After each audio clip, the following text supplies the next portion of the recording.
For bloody brilliant games, I'm Sam. These are the week's headlines. We begin this week with EA, who have said that it doesn't expect to be able to recover the majority of Madden NFL 23 save files that were affected due to a data storage issue last week.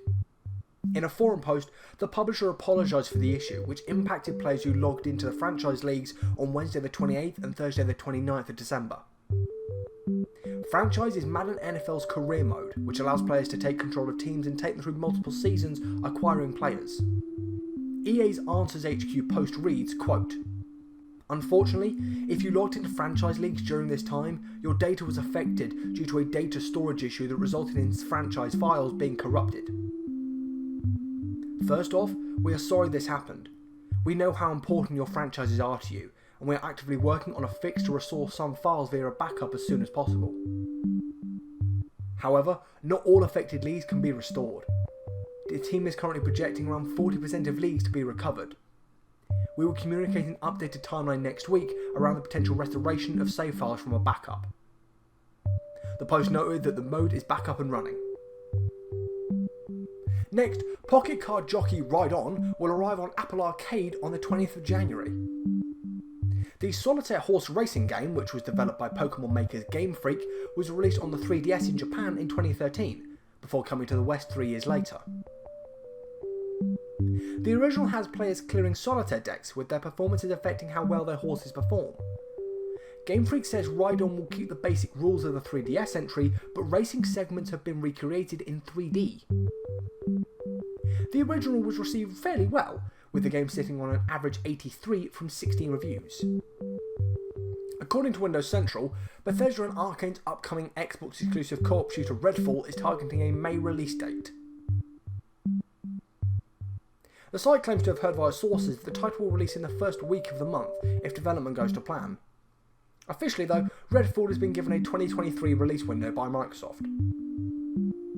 The story-driven open-world FPS will be playable solo or with up to a team of 4 in co-op and sees players battling to defeat a legion of vampires. The game was revealed at Microsoft's Not-So-E3 stream last June. Bungie Creative Lead Tom Farnsworth has said the studio is working on a number of unannounced projects with parent company Sony. Farnsworth said in a Twitter post that the studio, quote, has completely changed how it develops games and does business over the course of 25 plus Destiny content releases.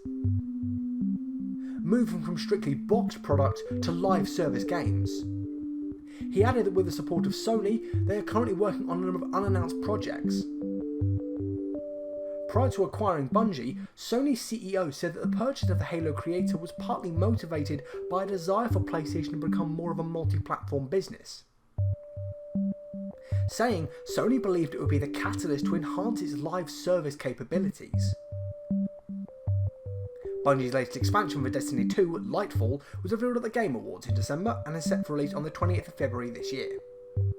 The long-in-development remake of System Shock is finally set to release in March. This news comes by the way of a new Kickstarter update from developer Night Dive Studios, which states that the team has picked a few last things to share before the quickly approaching launch window of March 2023. The initial campaign launched in December of 2017 with a target of $900,000, but went on to smash that, hitting $1.35 million from 21,650 backers. Wizards of the Coast, the company behind Dungeons & Dragons and Magic the Gathering, has reportedly cancelled 5 unannounced games, as well as laying off fewer than 15 employees, according to Bloomberg's Jason Schrier in a new report.